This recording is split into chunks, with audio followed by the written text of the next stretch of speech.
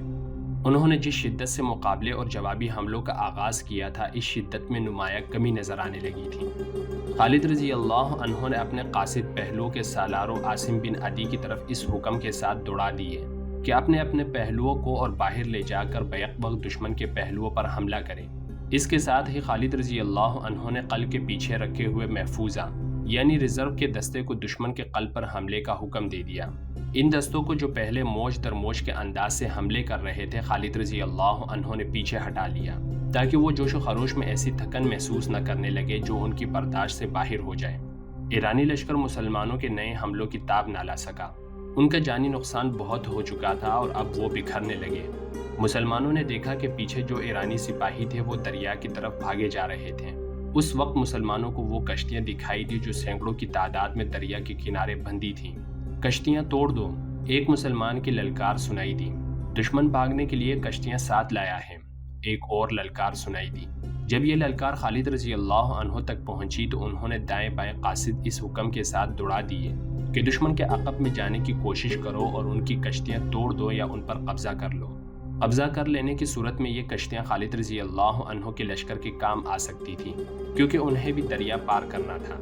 جب یہ حکم سالاروں تک اور سالاروں سے سپاہیوں تک پہنچا تو یہی ایک للکار بلند ہونے لگی، کشتیوں تک پہنچو، کشتیاں بیکار کر دو، کشتیاں پکڑ لو۔ اس للکار نے آتش پرستوں کا رہا سہا دمخم بھی توڑ دیا۔ زندہ بھاگ نکلنے کا ذریعہ یہی کشتیاں تھیں جو مسلمانوں نے دیکھ لی تھیں۔ ایرانیوں نے لڑائی سے منہ موڑ کر کشتیوں کا رخ کیا۔ وہ ایک دوسرے سے پہلے کشتیوں میں سوار ہونے کے لیے دھکم پیل کرنے لگے۔ ان کی حالت ڈری ہوئی بھیڑیوں کی مانند ہو گئی جو ایک دوسرے کی آڑ میں چھپنے کی کوشش کیا کرتی ہیں۔ ایرانی سپاہیوں نے کشتیوں پر سوار ہونے کے لیے گھوڑے چھوڑ دیے، حالانکہ کشتیاں اتنی بڑی تھی کہ ان پر گھوڑے بھی لے جائے جا سکتے تھے۔ یہ تھا وہ موقع جب مجاہدین اسلام کے ہاتھوں آتش پرستوں کا قتل عام شروع ہو گیا۔ وہ کشتیوں میں سوار ہونے کی کوشش میں کٹ رہے تھے۔ ان میں سے جو کشتیوں میں سوار ہو گئے اور رسے کھول کر کشتیاں کنارے سے ہٹا لے گئے، ان میں زیادہ تر مسلمانوں کے تیروں کا نشانہ بن گئے۔ پھر بھی کچھ خوش نصیب تھے جو بچ کر نکل گئے۔ تقریباً تمام مورخوں نے لکھا ہے کہ اس مارکے میں 30,000 ایرانی فوجی مارے گئے۔ زخمیوں کی تعداد کسی نے نہیں لکھی۔ تصور کیا جا سکتا ہے کہ جہاں اتنی اموات ہوئی وہاں زخمیوں کی تعداد ان کے ہی لگ بھگ ہوگی۔ اس کا مطلب یہ تھا کہ شہنشاہ فارس کی اس جنگی قوت کا بت ٹوٹ گیا تھا جسے ناقابل تسخیر سمجھا جاتا تھا۔ اللہ کی تلوار نے کسریٰ کی طاقت اور غرور پر کاری ضرب لگائی تھی، جس نے مدائن میں کسریٰ کے ایوانوں کو ہلا ڈالا تھا۔ دریائے مقل کے کنارے خون میں ڈوب گئے تھے۔ میدان جنگ کا منظر بڑا ہی بھیانک تھا۔ دور دور تک لاشیں اور تڑپتے زخمی بکھرے نظر آتے تھے۔ زخمی گھوڑے دوڑتے پھرتے اور زخمیوں کو رونتے پھر رہے تھے۔ مجاہدین اسلام اپنے زخمی ساتھیوں کو اور شہیدوں کی لاشوں کو اٹھا رہے تھے۔ میدان خون سے لال ہو گیا تھا۔ خالد رضی اللہ عنہ ایک بلند جگہ پر کھڑے میدان جنگ کو دیکھ رہے تھے۔ ایک طرف سے ایک گھوڑ سوار گھوڑے کو سر پر دوڑاتا آیا۔ اس نے خالد رضی اللہ عنہ کے قریب آ کر گھوڑا روکا۔ وہ مثنہ بن حارثہ تھے۔ گھوڑا خالد رضی اللہ عنہ کے پہلو کے ساتھ کر کے مثنہ گھوڑے پر ہی خالد رضی اللہ عنہ سے بغلگیر ہو گئے۔ ابن ولید، مثنہ نے جذبات سے لرزتی ہوئی آواز میں کہا، میں نے آج مظلوم مسلمانوں کے خون کا انتقام لے لیا ہے۔ ابھی نہیں ابن حارثہ، خالد رضی اللہ عنہ نے بڑے سنجیدہ لہجے میں کہا، ابھی تو ابتدا ہے، ہمارے لیے اصل خطرہ اب شروع ہوا ہے۔ کیا تم نے ان کشتیوں کی تعداد نہیں دیکھی؟ کیا تم نے نہیں دیکھا کہ یہ کشتیاں کتنی بڑی اور کتنی مضبوط تھیں؟ اور تم نے یہ بھی دیکھا ہوگا کہ فارسیوں کے پاس ساز و سامان کس قدر زیادہ ہیں۔ ان کے وسائل بڑے وسیع ہیں۔ ہم اپنے وطن سے بہت دور آ گئے ہیں۔ ہمیں اب انہی سے ہتھیار اور رسد چھین کر اپنی ضرورت پوری کرنی ہے۔ یہ کام آسان نہیں ہے ابن حارثہ، اور میرے لیے یہ بھی آسان نہیں ہے کہ میں ان دشواریوں اور محرومیوں سے گھبرا کر یہیں سے واپس چلا جاؤں۔ ہم واپس نہیں جائیں گے ابن ولید، مثنہ نے پرعزم لہجے میں کہا۔